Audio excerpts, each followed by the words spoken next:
Hi, everybody. Tina Brock, producing artistic director here at the Idiopathic Radiculopathy Consortium in Philadelphia. I'm your host for Into the Absurd, a virtually existential dinner conversation.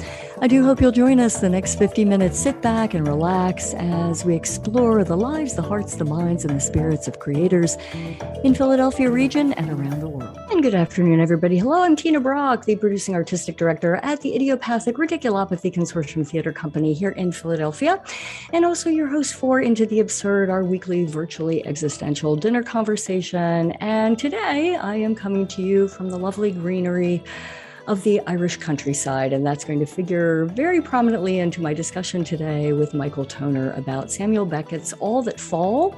That will be one of the topics of conversation on the table today, along with what Michael did on his summer vacation, which is going to be filled with stories, I'm sure. One of the joys of doing Into the Absurd is talking about Samuel Beckett with Michael Toner, and so I'm so delighted he's here on the show today. For all of you who have not had a chance, I'm going to shout out to the Irish Heritage Theatre right now and the lovely and luminous Kirsten Quinn, who is doing a one-woman show called The Holy Ground for Irish Heritage Theatre, a Dermot Bolger play, and it is streaming through tomorrow night. I do hope you'll make your way over and watch this virtual production. It's a beautiful rendition of a play I had never seen before, an author I was not familiar with, and always leave it to Peggy Meekum and the Irish Heritage Theatre, and of course Kirsten Quinn, to bring us some really wonderful Irish storytelling. So I hope you'll make your way over there before tomorrow night. It is only streaming for another day. And the tickets are $15, and Bob's going to put that link up there for you so you can find your way over there. And just a little bit of a heads up on what's going on here at the IRC. I know I keep throwing out loosely defined dates of when the IRC is going to be coming back in 2022. We're going to be taking Into the Absurd. After next week, we're going to be using the Into the Absurd as a sort of once monthly or event-driven program where we're going to be going backstage with shows that we're doing, the rehearsal process, the designers. We're going to be putting that focus not only on for the IRC, but also for other companies in town that we'll be working with and excited about their work. So as we put our energy into rehearsal and getting back out onto the stage in 2022, we'll use the show as a way to take you backstage and do those post-show discussions and get you excited about and give you a little bit more information about what goes into putting these productions together. And we have so enjoyed being here with you and are just going to transition the show as an adjunct and a way to fill out the picture for the shows when we get back onto the stage. We'll be on Into the Absurd December the 18th, Saturday at 5 p.m., and we'll be doing an adaptation of August Strindberg's The Stronger, and that adaptation was put together by playwright David Robson and his lovely wife, Sonia, translated by Sonia Robson. So she and I will be doing a virtual production of The Stronger on Into the Absurd, and I hope you'll join us that Saturday, December the 18th. So we have shows on tap for 2022. One of them is All That Fall that Michael and I will be talking about, the Samuel Beckett play. So stay on the IRC mailing list, and I will make sure and keep up to date with you as to exactly when those dates and those locations are. So that's what's happening here at the IRC. Thank you for joining us. So very delighted to have Michael Toner back, actor, director. I have so enjoyed his tutelage as a dialect coach on the shows that I've worked for with the Irish Heritage Theatre, and so admired his work on stages here in Philadelphia and around the country. And when we were thinking about, gosh, what is a show this time of year? What does fall represent to us? For me, it's Samuel Beckett, and that meant getting Michael back at the table. So Michael Toner, welcome back to Into the Absurd. Thank you, Tina, and I am delighted to be here. Indeed. Oh gosh, as this crisp fall day and reading All That Fall again this morning, and we had it, in the plans, we got the rights for it. And then of course the pandemic happened. So now we can get excited and think again and put all those pieces together to make it happen. But in the meantime, we can talk about it. And that's what's fun. So, but what I really want to know is what you've been doing in Belfast, Maine over this last summer and how life has been going for you. Well, up to no good, I hope. Yeah. Me too. I wrote a composition actually. What I did this summer in Belfast, Maine, and I turned it into, Sister Baptistine Ariagena, and she gave me an F for it. She flunked me. Why? The storytelling or just on the show here? And no, I was to teach a few teen classes, and also possibly an adult master class in theater. As it turned out, and because of the COVID pandemic, and there was a spike of it in Waldo County, Maine. Only about, as I understand, only about 3 teens had signed up for the theater camp, so they had to cancel it, which was a bit of a disappointment, because I was looking forward to working with young teens, and also the master class, wasn't possible either. But it's interesting to me, because I had put a good couple months into preparing for the classes, which meant I actually went through all my old years and years of notes and summaries of theater books I had read, theater books, my sort of basic Bibles, Uta Hagen's Respect for Acting, a number of my Shakespeare, Sis Berry's, Speaking Shakespeare. And I went through all these things that I had formally or informally studied on my own as an actor, as someone who was not a theater major. I was literature major. But it really was interesting and informative for me to go back to basics and to bone up and to see all the information I had accumulated over the years, and and a couple books by Yoshi Ida, which are very short but quite wonderful on acting, and he talks about the actor being totally disappeared in performance and just removed, very much a Japanese Zen Buddhist thing. So going through these old notes and summaries of books and stuff was a great refresher for me, and reminding me that we always come back to the basics, even us old actors after all these years, and how valuable the cumulative information is also. I just pulled out Uta Hagen's Respect for Acting, I don't know, a couple of weeks ago or two, rearranging the bookshelf, and that one fell out. And I was like, oh, this must be telling me something, and it is. Isn't it wonderful just to go back and to go back to the basics? Yeah, and I mean, and I had studied Stanislavski on my own, and Komisarjevsky, Bobby Lewis. There's any number of them. A particular Russian that I really loved his ideas, especially about the human imagination in acting and the primacy of that, is a gentleman named Nikolai Evrianov. Not well known, certainly not as well known as Michael Chekhov or Konstantin Stanislavski, but in many ways just as important. I think he's a somewhat neglected real great Russian teacher of theater. And it was hard, researching, finding his stuff. And I forget where, but I actually did find some writings of his.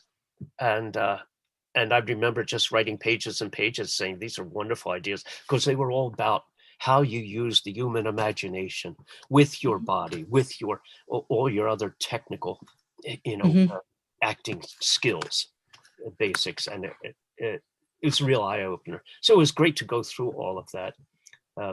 As I say, the teaching was a bust, but I had brought up a number of my own projects, my Forever War novel that I'm still writing, and I've gone through another whole edit, and I'm making other additions and stuff. So I'm filling out the main character, the protagonist, and also I managed to get a whole love story in there where he falls in love with a French Vietnamese woman who's a school teacher in the region. So you have love and war and death,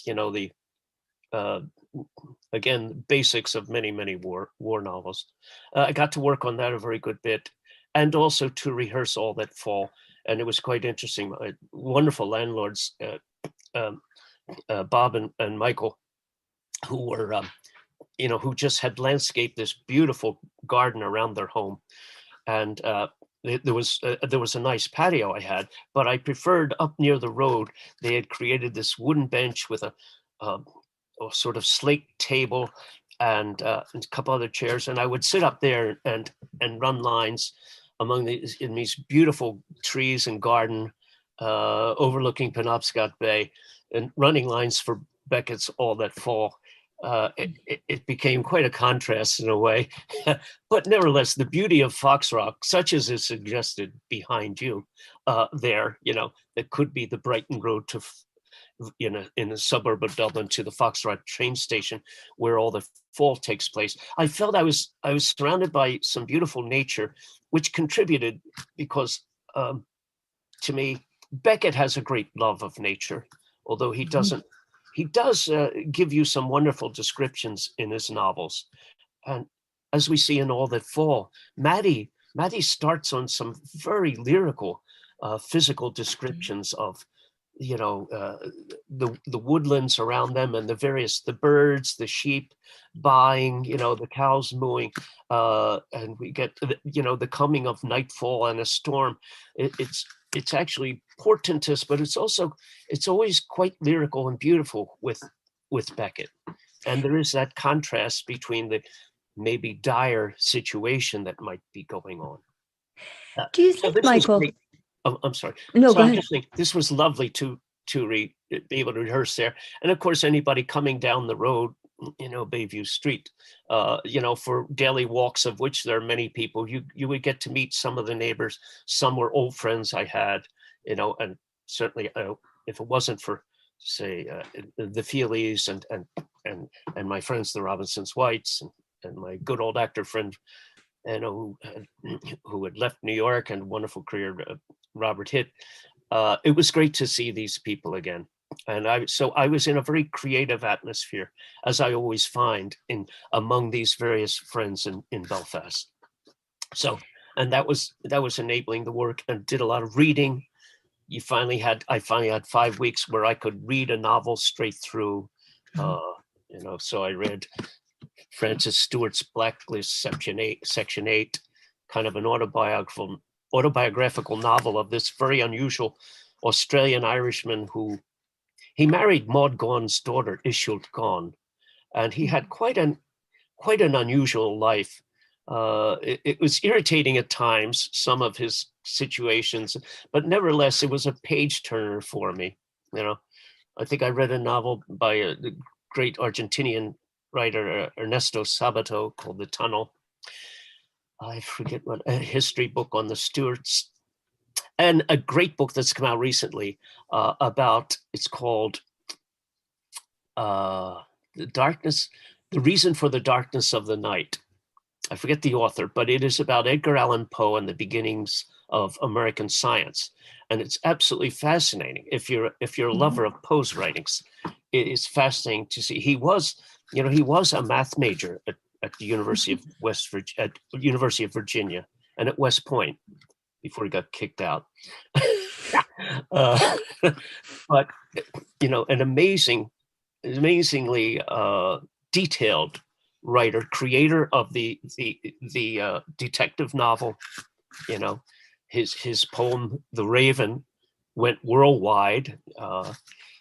French writers like Baudelaire and had discovered him and really put him on the map where he was being poo-pooed here in America. So this is a fascinating sort of biography of this writer, this great American writer, Edgar Allan Poe. So stuff like this was really keeping me entertained, as well as getting together with old friends and doing this rich, getting up every day, even as an old guy, to do something creative. It really gives us something to meet, especially during this pandemic, to work with. Well, and also this idea, I'm imagining you in the place you described, just sitting at the slate table and going over your lines and the people coming by each day, and how it sounds not dissimilar to the Rooney's, journey along the road to, I guess we should say a little bit about a loose storyline about All That Fall for those who don't know it. Do you want to jump in with that, Michael? Just a loose idea without giving too much away? Yeah. Well, it is a story of the whole first half of the play is Maddie Rooney's journey to the train station to meet her husband coming home from work, who is blind and who works in town in Center City, Dublin. And she meets several different male characters along the way. And this road is quite, probably literally quite a long, we're talking a good couple miles here or more of a hike. And Maddie is supposed to be 200 pounds, which is going to be Tina's, acting problem to solve. She's nowhere near 200 pounds. But she meets this young lad, Christy, driving a cart full of dung. And, she asks him what, he asks her if she wants some. She says, what kind of dung? Right. He says, sty dung, probably from a pigsty. Well, she turns him down. She's not going to buy a cart full of dung. But the interaction is quite interesting. And then she meets Mr. Tyler, who comes along on a bicycle that has one flat tire. They have an interaction. Then he takes off. And she's kind of it's very strange because this couple, as I see them, Maddie's a bit of a real royal pain in the keister. She can like turn on you in a second and just, be really attacking you verbally. On the other hand, she's the next second, she's almost begging you to please help her on her journey. And then later we'll come to see Dan, her husband, the blind husband, and he's a bit of a straight up curmudgeon, in the original sense of the word, grand show, as they say in French. He's a real Grinch, but he has his own. He really gives Maddie a hard time throughout their interaction. She meets a further gentleman on the way, by the way, Mr. Slocum, who has a car, and he ends up eventually getting her into the vehicle, driving her to the train station, and then getting a train boy to help her out. Misfit help her up the steps to await her husband, Dan, the blind gentleman, coming home. And the train has been delayed considerably. It has been delayed, very unusual. The trains are always on time here, and it's way, way, way late. And it is driving Maddie mad, I think, not knowing what's going on, why it's late, where is her husband. He finally arrives on the late train. And then there's the rest of the second half of the play is their interaction on the way home, the journey back towards home. And I won't give away the ending, but the discussion, argument among this long married couple over what happened on the train that caused the delay. And that's part of the mystery of the play that we'll leave for itself. I thought what I might do, if, as a sense, because people say Beckett is, he's so depressing, people will say. But I thought I might read, if I may, a part of the comic aspects of this play and of Beckett's writing in general, and this is where he's thinking out loud to Maddie. This is Dan, her husband. Yeah, Dan. Mr. Rooney. Yeah. Dan, the blind Dan husband, is thinking out loud, kind of about his what he was debating with himself on the train. Should I retire or shouldn't I retire? So first we have gotten the prose of what it's like, all the negative things about having a 12-pound season train ticket and all the, his situation at his office, what he goes through. And then he talks on the other hand, what is it like to be at home? And here is Dan Rooney. On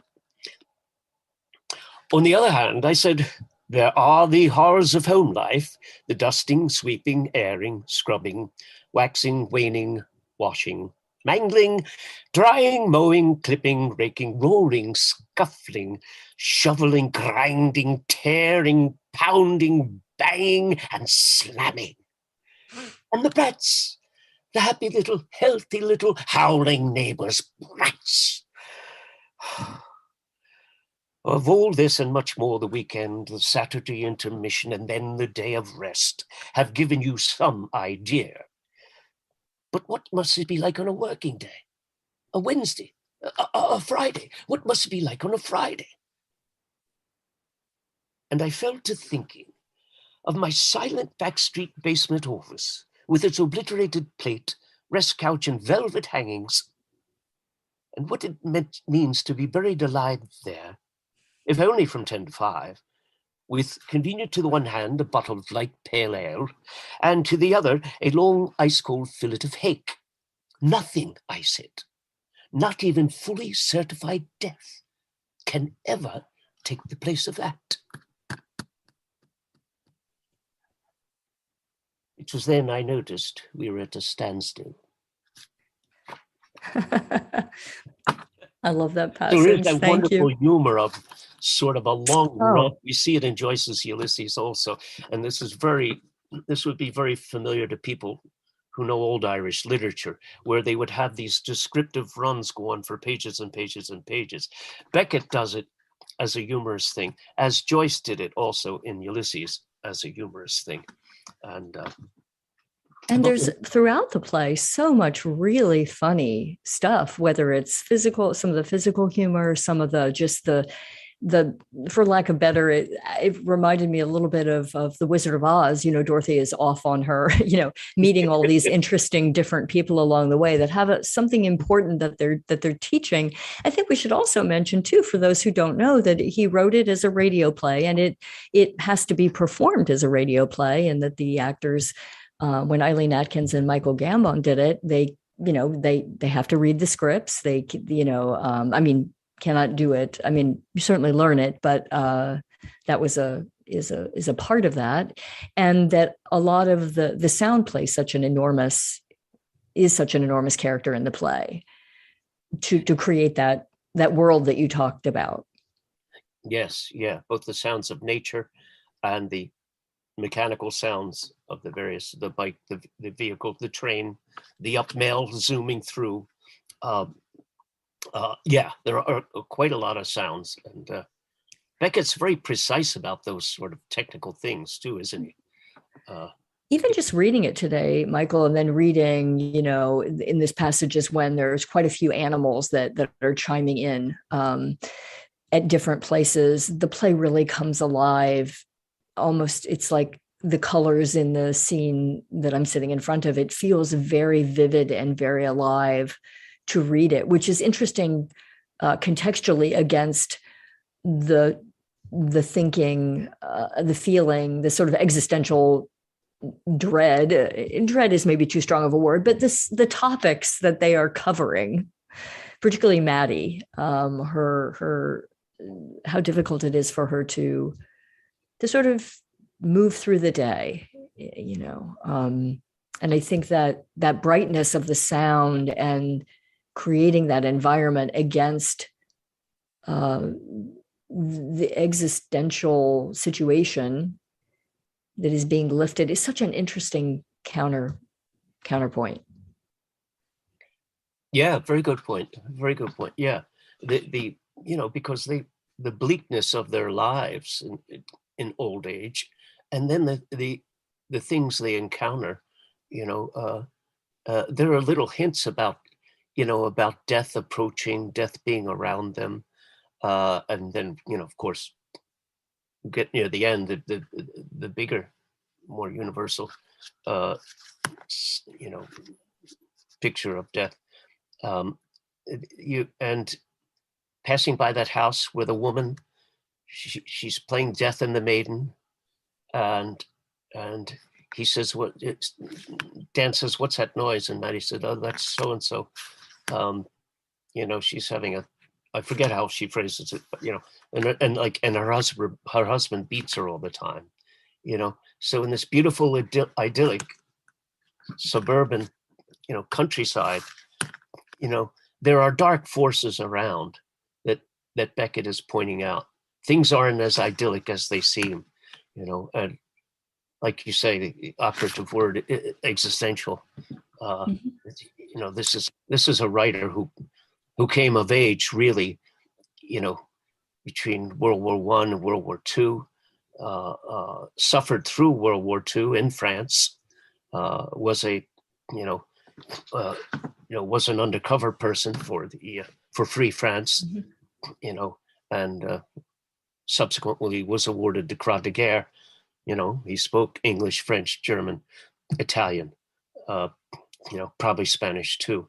As master of the Romance languages, fluent in German, French, and English for the Allied forces. This was quite a valuable person here, and almost did get bumped off, him and his wife, by the Gestapo in Paris, until he got the tip off, and somebody said, "Sam, don't go back. Somebody in your cell, in your little small cell of 3 or 5 people, has betrayed everybody and turned the names in the Gestapo. Don't go home. They're going to be waiting for you, and it's going to be bad news." So he did manage to catch a train that day,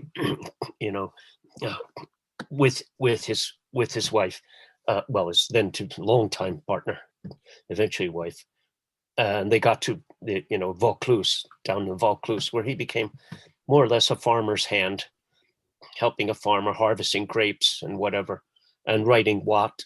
He had already written Murphy, and poems. His horoscope.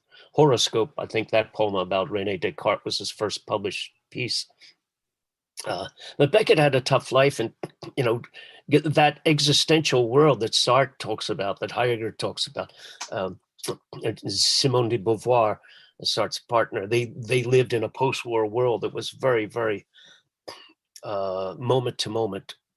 And so the existential philosophy, I would say, Sartre's being in nothingness, has a lot to say about Beckett's writings in an indirect way.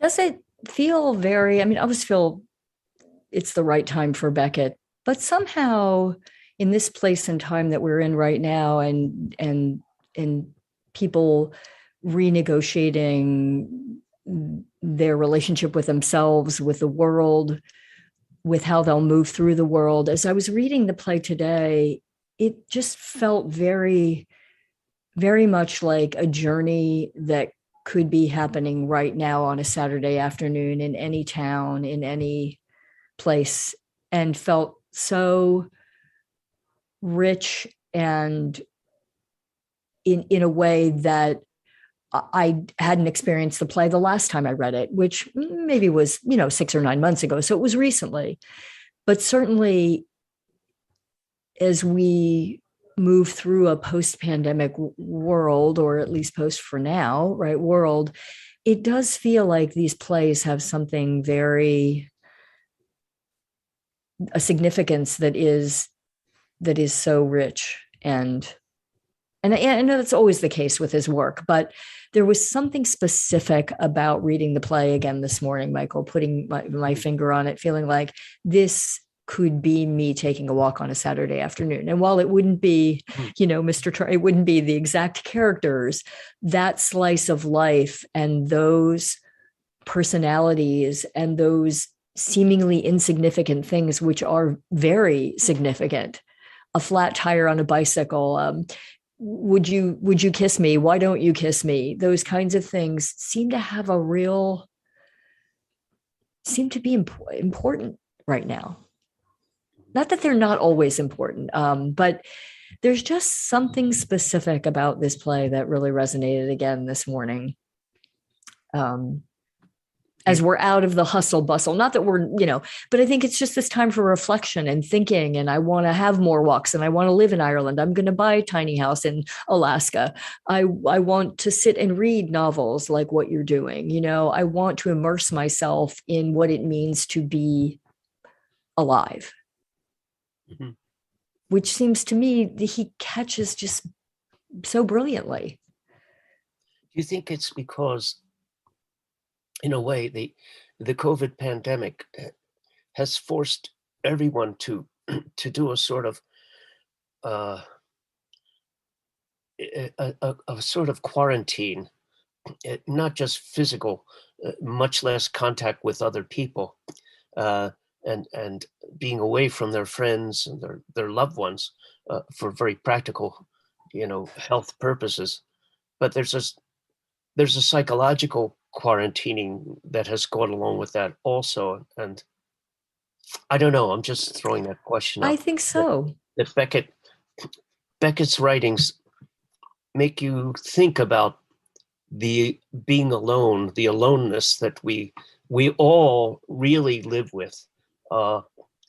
We all have to die alone.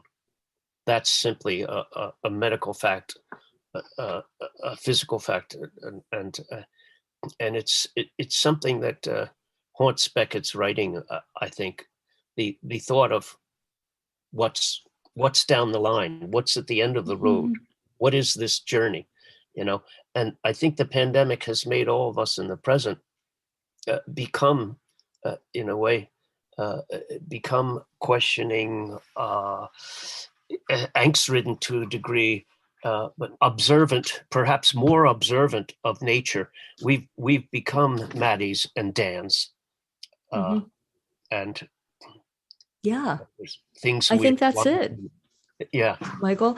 And it's funny, as you were speaking, I had heard this phrase. I'd certainly heard this phrase attributed to Beckett before. I knew it was from All That Fall, but for some reason today, it stood out to me. It stood out to me just in neon. The trouble with her is that she had never really been born. She was telling the story about the young girl being visited by the psychiatrist, I'm going to guess, as to why she was depressed or down. And she tells this beautiful story, and then it landed in a way that I understood that concept of not ever having been born. And I do wonder if for some people now, I'm going to say me, that there is a sort of a different kind of a birth happening, or a shedding of things that weren't, say, functional in one's life, or a rediscovery of this relationship with yourself that you alluded to. That phrase just really jumped out at me today. Yeah, I remember underlining it years and years ago when I read All That Fall for the first time in Ireland, my favorite pocketbook edition of the play. It is really a very unusual. It makes you stop and think. It seems funny at first. You think it's a one-liner joke almost, but then you think about that phrase more and more. The trouble with her is that she seems to never have been born. That is such an unusual statement. Maybe perhaps not so unusual for someone like a writer like Beckett, but it's a wonderful insight into there may be hundreds, maybe millions of people who go through their lives and yet in a way have never fully been brought to term, have never fully been born into this world in a, I don't know, psychological. That's what I think. Yeah. I mean, never really found their unique. I mean, we're all right. That's the search. That's the challenge, and the journey is to find those parts of yourselves that might be hidden, or to illuminate this, the fullness of who you are. But that's the way that it struck me today. Yeah. That there was a depression, or there was, they describe it in much more poetic terms, but she had somehow not found a joy. And she didn't call it a psychiatrist, but the psychiatrist, he said, "Is it a neurologist?" And she's like, "No, it's not a neurologist. It's someone dealing with the mind." But the idea is, and then it just struck me, right, that sort of landing into who oneself is, which seems to be a lot of what's going on right now for people, at least I'm hearing, is. Yeah, I think, we are physically born. We go to school, we play with our friends, we go to college, we get a career, but you can go through many, many years of your life without saying, who am I? What is this all about? What am I all about? And that's when you're really kind of psychologically born, I think. That's when you come to real adulthood, when you start asking yourself some big, important questions. And, and Beckett puts these things in there, I think, for a purpose. And a couple of lines later, he undercuts it all with humor again. And she comes out with this incredibly profound thing. And then Dan says to her, because she has mentioned before that she went to a psychiatrist because she has this mania about horses' buttocks. And Dan, a few lines after this incredibly profound statement, she says, this girl, he said that the trouble with her, she never had been born. And Dan says, nothing about your buttocks. He didn't mention anything about your buttocks. It's a wonderful comic moment. It's like the keeper of the door in the Scottish play. After horrible murders just happened, then you have Shakespeare gives you this little gem of a comic scene. But Beckett gives you these things, and these people. Is Maddie and Dan struggling to be born? I ask myself that in the play. I don't know. It just came to me. I think that relationship is certainly struggling to find its light. And it does. So when you think of it as a radio play and you think of the sounds either being, of course, I had imagined sounds being obviously the sound design of it, or done by Foley sound on stage, it becomes this almost orchestral, it has an orchestral aspect to it, which are these characters that it's just so exciting to think about it in your mind. Speaking of using the imagination when you're reading the play, it has a fullness to it with the sound and all of the colors and the smells that she's talking about and they're describing, that is a little bit different than some of his plays. I'm thinking more specifically of no more or less poetic, but just different in the world that it conjures. Yeah, that's a wonderful point. I really love that idea that you just brought up. That he's. It seems like Maddie and Dan are compatible in their almost total incompatibility. They're arguing all the time, but they are actually compatible in these clashes that they have all the time. But I think it's the point you made though about Beckett orchestrating this. I think he is composing, and I think this is true of almost all his plays, if not all. He composes, he writes like he's composing a piece of music. Mm-hmm. And we see in his later plays, like, I'm thinking of Come and Go. Ohio Impromptu. And Beckett would, what are the ones? It's the ones I'm thinking of Billy Whitelaw doing. Rockabye, Footfalls. Rockabye. Beckett would, I was just reading about this earlier. Beckett the woman paces back and forth, and Beckett would say, you have to, one pace, it has to be exactly 9 seconds. Now you can imagine the weight on an actor to have to be doing this heavy duty play and then be in the back of your mind thinking, like a film thing, am I hitting my mark? Am I hitting that 9 seconds exactly before the turn, each turn, and like with Not I, Not I had to be this spewing, this straight, gush of human words and emotions, and it had to be done in like 23 minutes.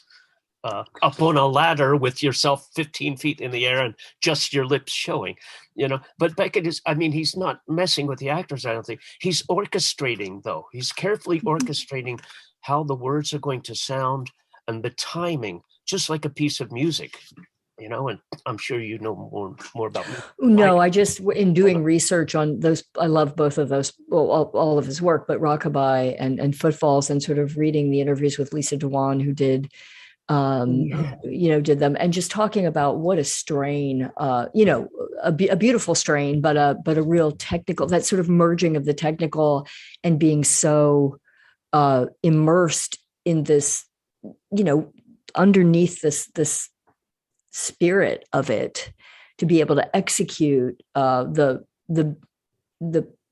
poetry of the movement in it, and yet be that exacting is one of the extraordinary joys, I think, of tackling his work, or wanting to tackle his work, is the constraint and the release trying to happening within the actor at the same time. Yeah, I think, and you mentioned to me in an email, I think this is related to exactly what you're saying here. You mentioned you were rereading The Beckett Actor by Jordan Young, which is a wonderful book, and it is sort of the Bible in a way of for actors doing. My microphone is sitting on top of it today, Michael. We can go. It's never too far. But I think the demands. I think Jordan Young says that Beckett challenges you not only in your technique as an actor, and all that you bring to performing a play, any play, but he challenges you in your very being, who you are. You come away from doing heavyweights like Beckett and Shakespeare, you come away drained, physically and mentally drained, in a way that you could do an old coward play and come home and say, well, that was fun. Okay, now let me catch the late news, and, or read my book or whatever and go to sleep. But Beckett, after doing Beckett, I myself, at least, I go home and I kind of, you're still in a zone. You're still, there's residue of this world that remains with you psychically, if that makes any sense. Absolutely. And not in a negative way. It's just this draining is so much more extensive, physically, psychologically, and yet if you've had a good night doing Beckett, you feel like it's transcendent in a way, I think, without being a little. You're not there. You're not. But yeah, you're just kind of in this other space, that is uber present, in a way, is what it feels like. I think is what it feels like to me. It definitely is. Yeah. And you grow into doing Beckett, and this is I think a wonderful thing. It's part of the theme of all his works. The closer, like, I'm an old guy now. I'm an old man, 50 years on the stage, what have you. But I'm much closer to the grave. So this stuff is deeper and deeper for me. Not that it's frivolous for, a younger person like you or a 20-year-old acting student. It's not. There's still that same basic challenge, but the feel and the insights and the stakes are very high now. The stakes are higher and higher as you literally are getting I had this fall in Maine, I have to have surgery on my leg now, but it's like you're getting closer to the grave, and the stakes are really getting high here. He is about life and death, and he injects a lot of humor into that situation. But he's, this guy is a superb craftsman. He's a poet of the stage, and if you put the work into it, as I'm sure Miss Dwan, is it Nancy Dwan? I forget her first name. Lisa Dwan. Yes. I'm sure she would say the same thing. I mean, the people like her and Billy Whitelaw and McGee and Jack McGowan, who, dedicated their lives to doing his works. They put tremendous amount of work into performing this man's plays, his writings. And Barry McGovern, again, who's done a number, he really has inherited the mantle of Jack McGowan, a wonderful Dublin actor. But these people, they really are risking quite a lot. They've said, we want to do this man's writing, and in a way it might have inhibited their careers to some degree, but boy, does it make them better actors. And and I feel it's really helped me to get me to different levels, from -1 to 0. I'm like, No, but no, it really does. It really does change you. It's like Shakespeare will change you. right. Well, and it's so contemporary, so fits it this just situation, feels right. as I mean, you say so well. different plays at different times. I mean, Beckett always feels like it's the right time, but I do think the last 2 years and just sort of people reflecting on their lives and thinking about what does life really mean to me, or where am I in this space and time, and what matters to me, and what do I want to focus on, and how do I want to be in this world, and how much time do I want to spend reading books, and how much time do I want to spend in the car, and and I want that tiny house in the middle of the place that I most want to be. I think those connections between ourselves and nature and the world around us are so beautifully reflected. And I always find that maybe it is because you're performing it or directing it, you're really in the middle of it, that it is, I come out, the world is richer. It's more understandable. It feels like something I can be in, like I understand the world better, as opposed to it, being a more surface treatment of something. Because I think you don't get around it. I'm not sure you do the work without that. I guess you can. I often wonder, Michael, what is the experience for people when they come away not enjoying the work? And I sometimes wonder, is it, sure, it's like anything else, you like a certain author or you don't, but is it that it demands a lot from the audience? Is it the particular production they saw? Was it the interpretation of the production they saw? Was it like, this is a little bit of a different play than a lot of the ones, the Beckett plays that are more on the front burner, because it is a radio play. I'm guessing that it doesn't. And Emily, was fortunate enough to be able to see the Atkins and Gambon show at 59th, and she said it was unforgettable. And I think we'll post some links up there to those conversations they had about it. But my question is always like, is it just something, I mean, do you learn to like it, or is it just you like it or you don't? I mean, I've always loved it. There are some plays I enjoy more than others, but, and then I think so there are some that are just like, no, you're not going to convince me, and there's nothing you can say about it to me. But I do sometimes wonder about the production. Would you like it if green eggs and ham? I've come to accept that Beckett isn't for everybody, that I can rave on and on and on about how highly I regard him, and on a podcast like this, or with, with actor friends. But those who don't care for him, you probably aren't going to change their mind. It's like changing a Trumpista's mind in this day and age. I hate to refer to politics, but there we are.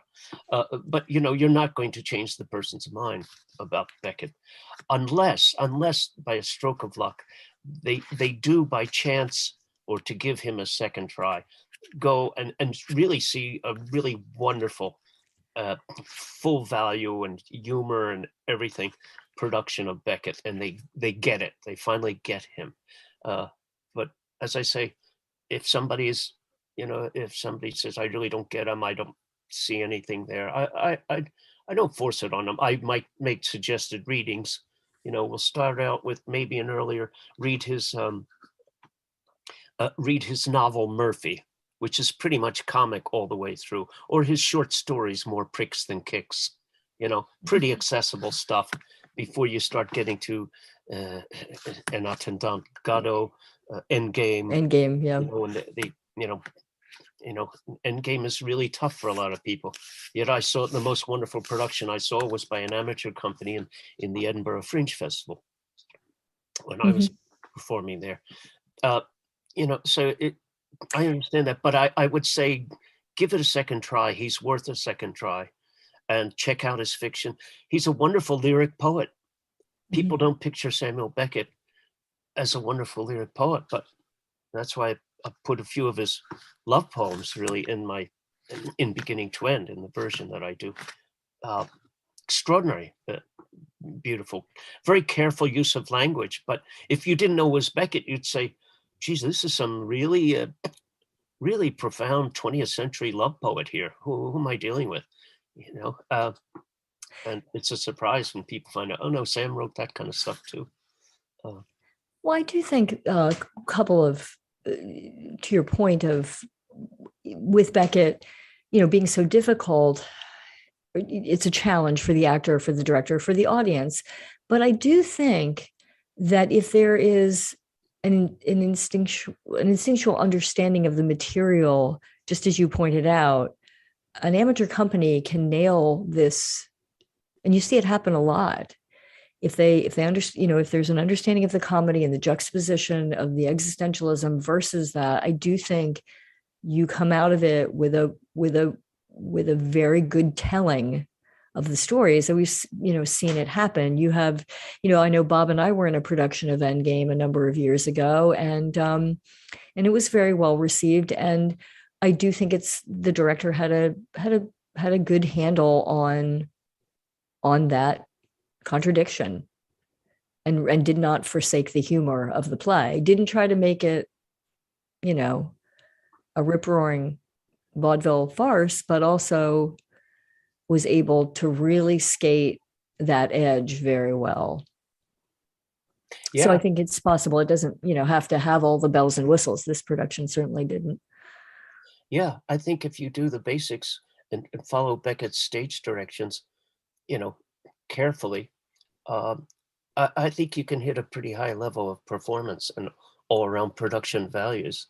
In my humble opinion, I don't know. No, I agree. But we were talking before the show. We both felt great things about the Irish Heritage Theatre's production of The Holy Ground, and in its simplicity and in its straight ahead storytelling, and Kirsten's powerful performance, and Peggy's very specific direction of it. But is that is just getting to the heart of it and making sure, that's where you sit. Yeah. Kirsten's one of my favorite actresses. I mean, as I say, I watched The Holy Ground. I didn't even see Kirsten at all. I have a few dialect notes, but very few. Really wonderful performance, and just to watch her face bring out the emotions so clearly, and attitudes, great physicality. It's just a tour de force, and Peggy's direction, I think, gives her great places to go. It's interesting, going back to Beckett, though. I think, like you say, at the university level, he's still done quite a lot, because it's great training for actors.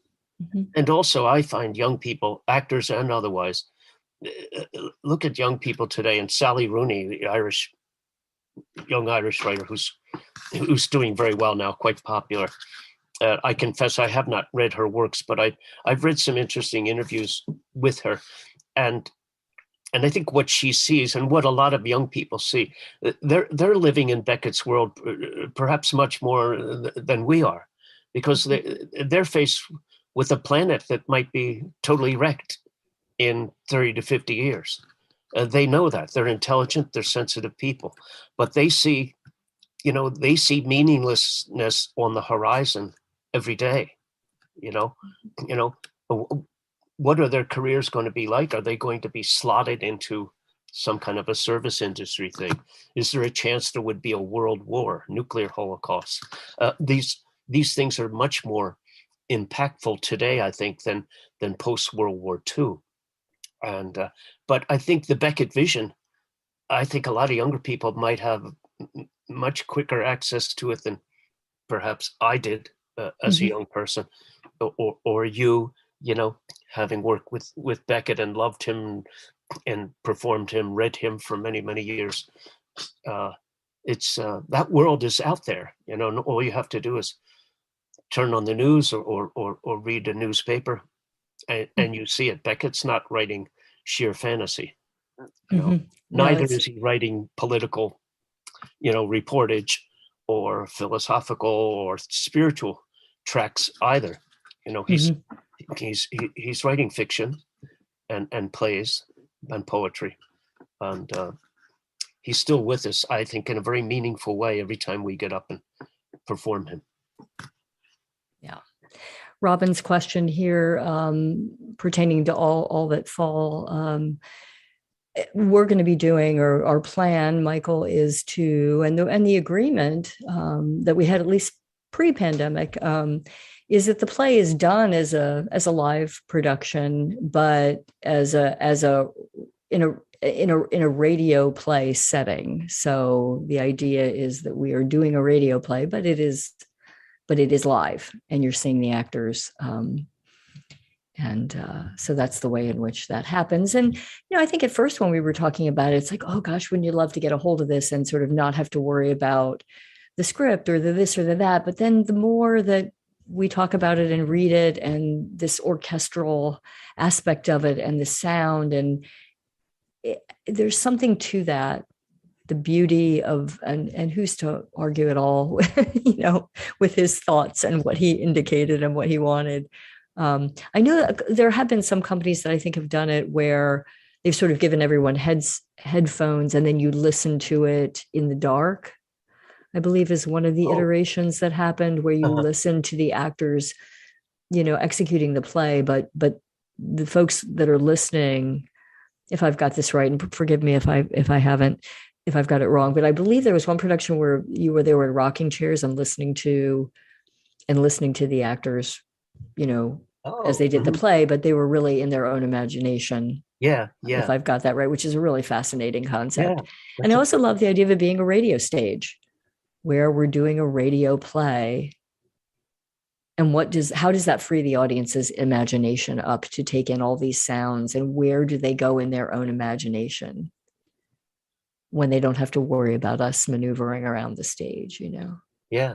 I think the more you can give to the audience to use their imagination as fully as possible, the more they're co-performing the play, participating in the play as fully as possible for them. And I think they'd get that much more out of it. It's a great idea. I wish I had seen the Eileen Atkins. Me too. Gambone at 59 East 59th Street. I'm sorry I didn't know about that. I would have been first one in line. It must have been wonderful. They're wonderful actors, and I could imagine them doing it. And I did see the interview, which you can catch on YouTube. And it's very entertaining as well as insightful, without question.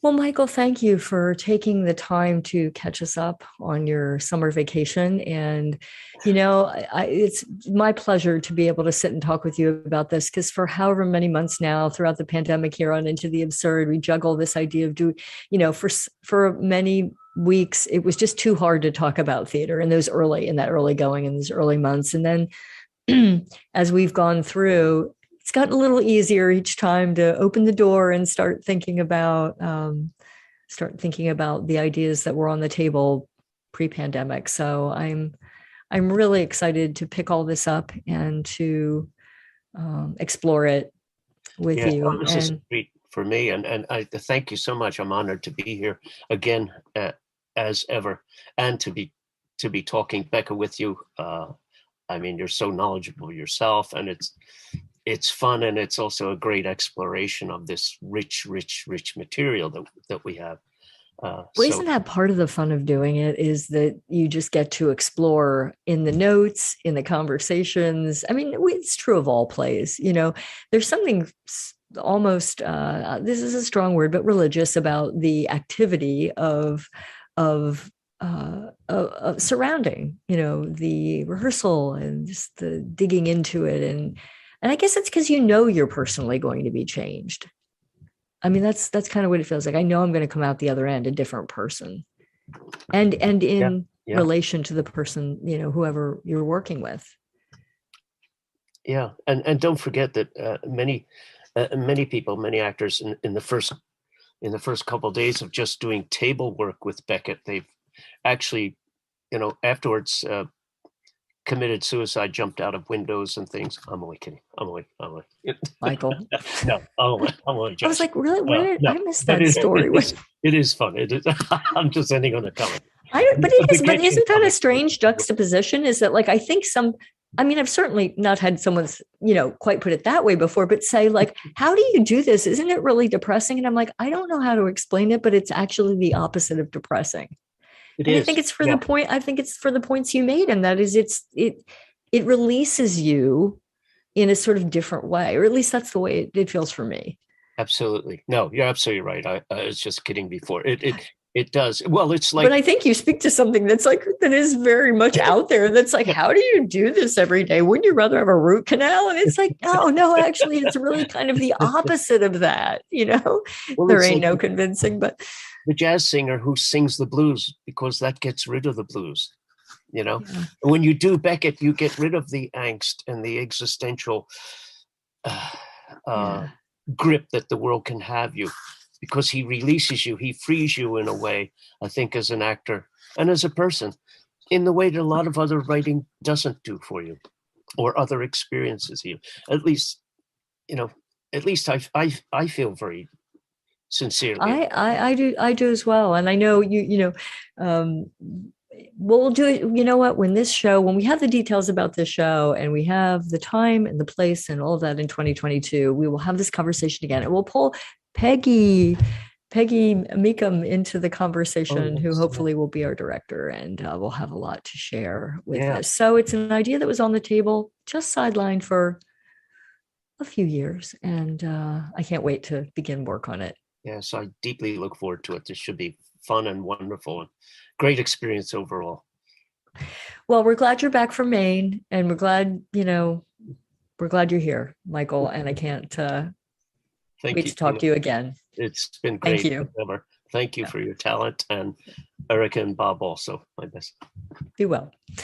And thanks to everybody for being here on this beautiful, beautiful fall day. On next week's show, Liz Goldberg. Liz is an illustrator and an artist here in Philadelphia. She's just recently completed a show up in New York City, and we're going to talk to her about what that was like, a real event, a real experience. Liz's work from being on Into the Absurd, and just all of her joy that she brings. So we'll send an email out this week with all the details about that show. It's next Saturday at 5 p.m. And just wishing you and yours, from Erica Holscher, Bob Schmidt, and everybody here at the IRC. We are making those plans. We are getting those venues booked, and we will be back in 2022. And you can find us on December the 18th at 5 p.m. That's a Saturday, as we dig into the stronger August Strindberg's adaptation by David Robson. So until then, well, not until then, we'll see you next week, but have a great week ahead, and be well.